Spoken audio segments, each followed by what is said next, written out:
Я ученица 3 класса лицея номер 3 для одаренных детей города Душанбе. Также участница республиканского конкурса Фуруга Супидоно Экитобас по номинации «Мировая литература». Это первый раз, как я участвую в таком конкурсе, и я хотела бы выразить свою сердечную благодарность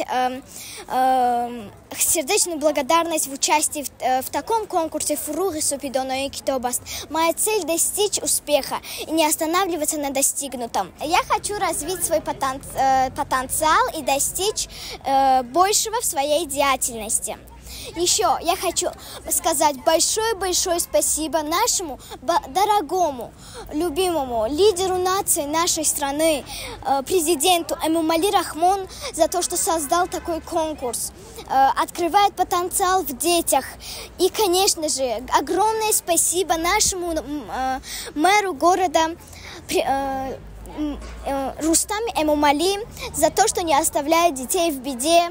За все. Я хотела сказать стихотворение, которое составила сама про нашего президента Эмомали Рахмон. Стихотворение называется «Лидер нации». Лидер нации нашей страны, ты защищаешь город наш от беды, от войны, ты охраняешь нас всех от беды.